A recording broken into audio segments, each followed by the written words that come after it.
कि किस स्तर पर यह कारोबार चल रहा है। नशे के तार पाकिस्तान तक मिले, इसका खुलासा खुद आरोपियों ने किया है।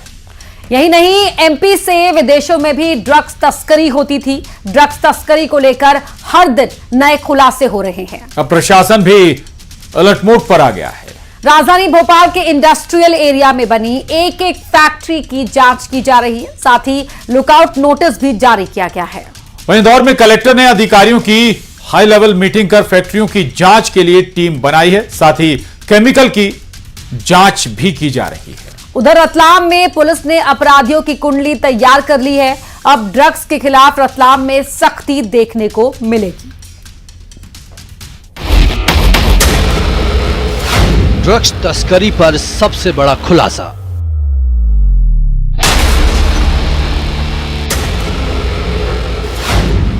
नशे का कारोबार पाकिस्तान तक तार।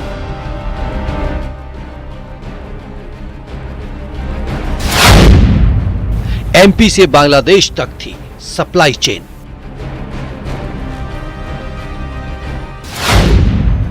भोपाल इंदौर ड्रग्स होता था तैयार। मध्य प्रदेश में नशे के कारोबार का अब तक का सबसे बड़ा खुलासा हुआ है। इस कारोबार के तार पाकिस्तान से लेकर बांग्लादेश के साथ साथ कई देशों तक जुड़े हुए थे। ये खुलासा खुद आरोपियों ने किया है। ड्रग्स का काला कारोबार पाकिस्तान से लेकर बांग्लादेश तक जुड़ा हुआ है। पहले मध्य प्रदेश में ड्रग्स तैयार की जाती और फिर देश के अलग अलग कोनों में ये सप्लाई की जाती थी और ये सब चल रहा था प्रशासन की नाक के नीचे। अब सवाल ये उठता है कि आखिरकार ये काला कारोबार कब तक चलता रहेगा। अब आपको बताते हैं कैसे ड्रग्स की तस्करी की जाती थी। तस्करी का तरीका ऐसा कि आप सोच भी नहीं सकते। डबल डेकर गाड़ी और कूलर के जरिए ड्रग्स की तस्करी की जाती थी। मंदसौर में ड्रग्स भेजा जाता था, उसके बाद दूसरे देशों तक सप्लाई होती थी। इसके लिए एक पूरी चेन बनी हुई थी।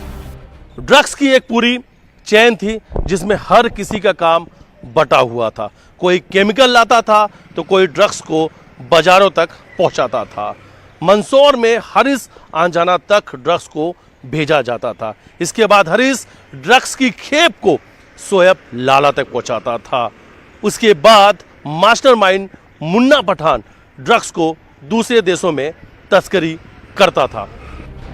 बताया जा रहा है कि तस्करों ने भोपाल से पहले इंदौर में एक बंद फैक्ट्री को किराए पर लिया था, जहां ड्रग्स तैयार किया जाता था।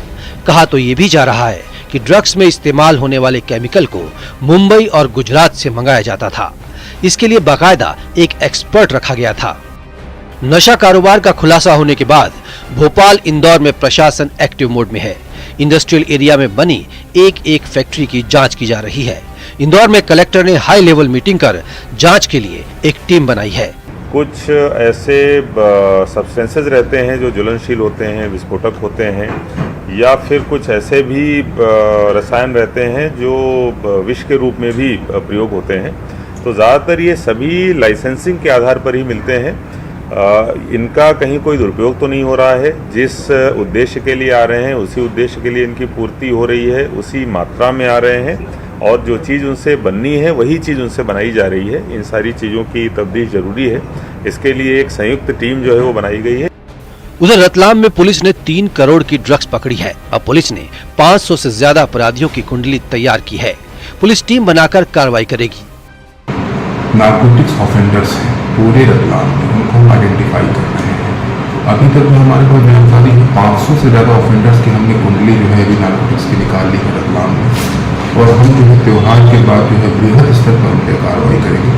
जिस तरह से NDSO पे हम महिला अपराध में काम कर रहे हैं, वैसे नारकोटिक्स को लेकर के निदान पोर्टल पे हम काम कर रहे हैं और जल्द ही जो है आपको सोल्यूशन देखने को मिल रहा है। इनफैक्ट निदान पोर्टल से हम उनकी गैंग बनाएंगे और गैंग्स बनाएंगे कि हर व्यक्ति किस 20 या 30 व्यक्तियों के गैंग में ऑपरेट करता है, एक एक गैंग में हम कार्रवाई करेंगे। फिलहाल मामले की जांच जारी है। अब देखना होगा ड्रग्स की जांच में आज किस किस तक पहुंचती है।